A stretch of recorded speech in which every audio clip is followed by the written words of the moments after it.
High everyone, welcome to the academy of science. Academy of सायन्समध्ये तुम्हा सर्वांचं मी पुन्हा एकदा स्वागत करतो आहे.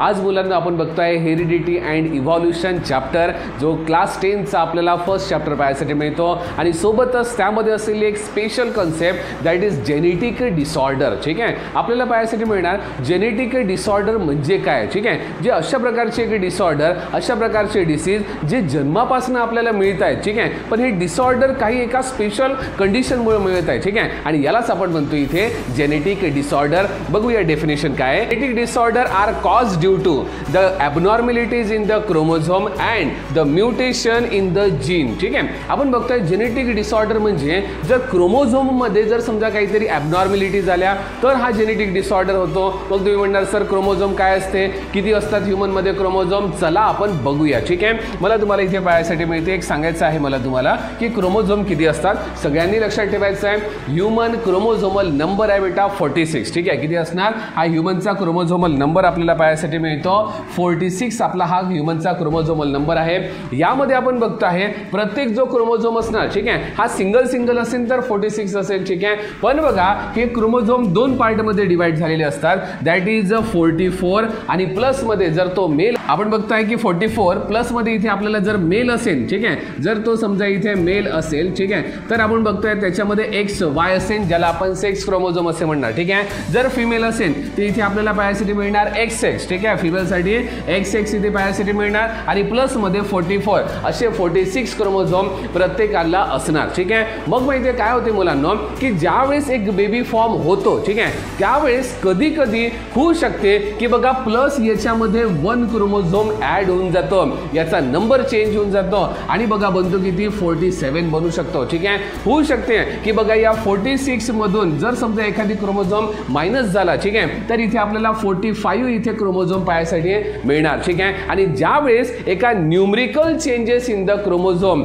याला आपण ॲबनॉर्मॅलिटी इन द क्रोमोझोम म्हणतो.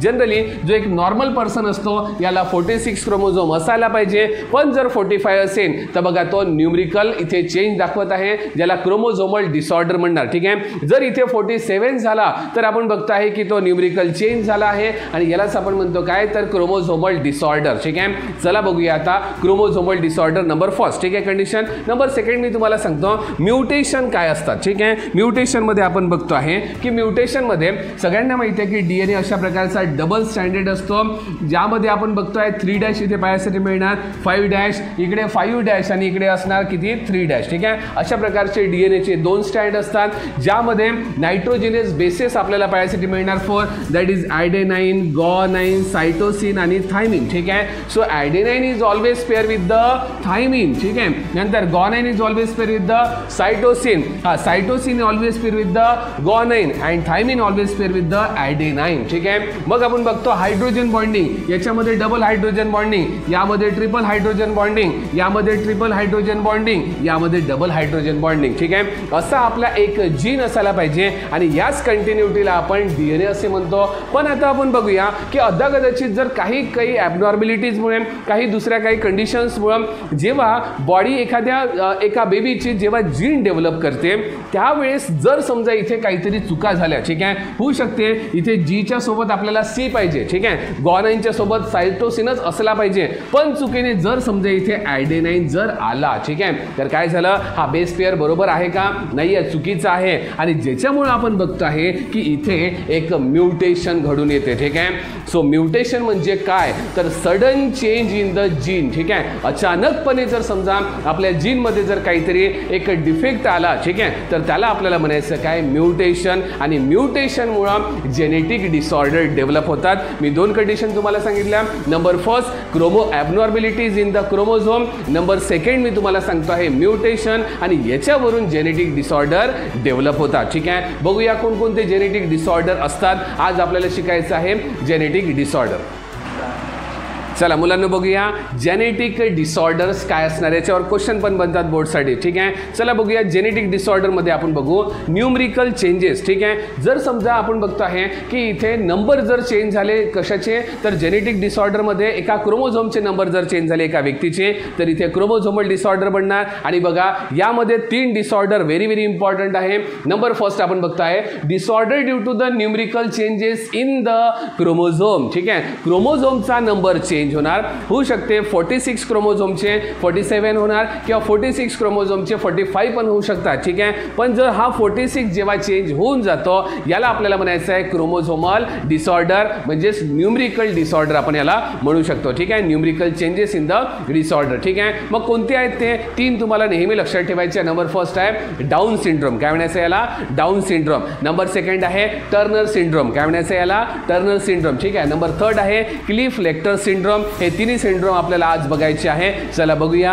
नंबर फर्स्ट आपण बघतो डाऊन सिंड्रोम. बघा अशा प्रकारचे मुलं तुम्ही भरपूरदा बघितले असणार. ठीक आहे, आपल्या आजूबाजूला कुठेतरी आपल्याला अशा प्रकारचे मुलं पाहायसाठी मिळतात आणि हे विक्टिम आहे. विक्टिम म्हणण्याच्या ऐवजी आपण म्हणू शकतो की अशा प्रकारचे हे डिसऑर्डरने ग्रसित असलेले लोक आहे ज्यांना आपण डाऊन सिंड्रोम म्हणणार. काय म्हणायचं याला डाऊन सिंड्रोम. मग काय होते रे बेटा, याच्यामध्ये काय प्रॉब्लेम असते की डाऊन सिंड्रोम इथे डेव्हलप होतो, बघूया आपण. ठीक आहे, डाऊन सिंड्रोम आपल्याला बघायचं आहे. ठीक आहे, हा चला बघू आपण. यामध्ये काय होणार की बघा डाऊन सिंड्रोम असू द्या किंवा टर्नर सिंड्रोम. ठीक आहे, डाऊन सिंड्रोम आणि टर्नर सिंड्रोम या दोघांमध्ये पण एक आपल्याला पाहायसाठी मिळतो, जे 46 क्रोमोझोम एका व्यक्तीला पाहिजे आहे तर एक क्रोमोझोम त्याच्यामध्ये कमी असतो. ठीक आहे, म्हणजे डाऊन सिंड्रोम मध्ये 45 ज्यांचे क्रोमोझोम असेल त्याला बनून जाणार काय डाऊन सिंड्रोम. ठीक आहे, नंबर सेकंड बघा क्लिफ लेक्टर सिंड्रोम मी तुम्हाला सांगतो आहे. आपण बघतोय टर्नर सिंड्रोम. आपण बघताय टर्नर सिंड्रोम मध्ये सुद्धा 45 आपल्याला पाहायसाठी मिळणार क्रोमोझोम, त्यांचे 46 क्रोमोझोम कधीही नसणार. ठीक आहे, आणि नंतर आपण बघतो आहे की अशा प्रकारचे आपल्याला पाहायसाठी मिळतात काय क्लिफ लेक्टर सिंड्रोम. या क्लिफ लेक्टर सिंड्रोम मध्ये बघा इथे अशा प्रकारचे क्रोमोझोम असायला पाहिजे, 2-2ची प्रत्येकांमध्ये पेअर आहे आणि टोटल क्रोमोझोम 46 असतात, पण एक क्रोमोझोम इथे एक्स्ट्राचा लागून जातो आणि या क्रोमोझोमला आपल्याला म्हणायचं आहे काय तर बघा न्यूमरिकल चेंजेस. ठीक आहे, आणि इथे 46 चे 47 क्रोमोझोम बनून जातात. बघा हा जर समजा एक मेल असेल तर बघा XY असायला पाहिजे. ठीक आहे, पण एक एक्स्ट्रा X इथे बघा काय होऊन जातो ऍड होऊन जातो, म्हणजे तो बनतो शिमेल. ठीक आहे, आणि बघा मी तुम्हाला ती जी काही शिमेल आहे ते मी तुम्हाला दाखवतोय. बघा हा जो एक व्यक्ती आहे हे व्यक्ती आपल्याला पाहायसाठी मिळणार मेल पण आहे आणि फिमेल पण आहे. का बरं, दॅट इज न्यूमरिकल चेंजेस. ठीक आहे, काय असणार तो न्यूमरिकल चेंजेस. बघा इथे आपल्याला यांच्याकडे पाहायसाठी मिळते जेव्हा हा मुलासारखा दिसतोय. ठीक आहे, हा किंवा आता जर समजा यांनी अशा हेअरकटमुळे आपल्याला तसं वाटत असणार, पण मी तुम्हाला सांगतो आहे हे जे व्यक्ती आहे